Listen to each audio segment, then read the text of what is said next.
Hello everyone and welcome to my review of the U-Wing Fighter Polybag. Remember, if you enjoyed today's video or find it helpful, please hit that like button and consider hitting subscribe to see more content like this. It really does help out the channel. But back to the video. This set was released on January the 1st of 2017 at an original retail price of $3.99 USD, which adjusted for inflation is $5.30. It then retired on December 31st of 2018. But if you want to get this set new sealed in bag, you're looking at paying an average price of $6.10 according to Bricklink sales over the past 6 months. It is given set number 30496, is rated for ages 6 to 12 and has 55 pieces, which gives this set an original price per piece of 7 cents. Taking a look at the back of the bag, you will find a bunch of additional product information as well as some legal information. Now, opening up your bag is incredibly modular. You can rip into it savagely or you can do it surgically. That is truly up to you.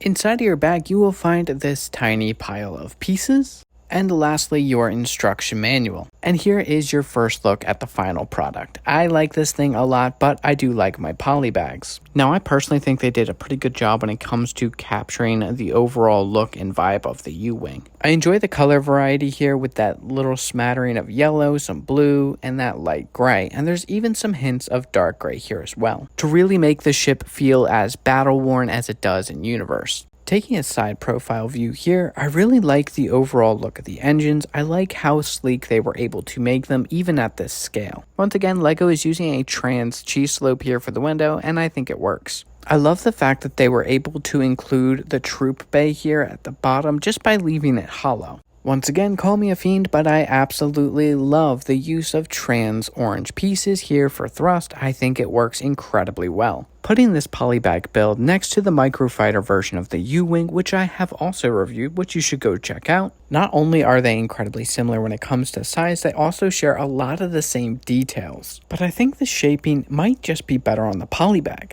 But how does it look next to the full-scale U-Wing that we got released in 2025, which I have also reviewed, and you can go check that out. And the polybag is just so baby in comparison to this play-scale version. Maybe this doesn't give you a true sense of scale, but I know one thing that will. It's smaller than the engines of the 2025 play-scale set, so hopefully that gives you an idea of how big this thing actually is. But how does it look side by side with a bunch of the other polybags that I own? And I think it looks pretty good. Obviously, none of these things are in scale to one another, but that is not the point of a polybag. At least to me, the point of a polybag is to have a quick, inexpensive build that you can either grab for yourself, for a family member, a friend, or the perfect stocking stuffer. And I feel like most, if not all, polybags are incredibly similar when it comes to overall value. But to me, I value this one a little bit more just because it is from that Rogue One era, and with me being such a big Andor fan, I just had to have this one. And it's great to add this one alongside a bunch of my other Rebellion era polybags. Overall, to me, this is a phenomenal little set that if you have the opportunity to pick this up around what it's going for on the aftermarket, I definitely recommend doing so. I give this set a 10 out of 10. It is a perfect set in my opinion. But that's all I have to say. Thank you so much for watching. I hope you enjoyed this video. If you did, please let me know by leaving a like. Let me know your thoughts on this set in the comments section down below. Consider hitting that subscribe button. It is a great and free way to support the channel. And join the community Discord, the link is in the description below. But until next time, stay bricked up and enjoy what you love.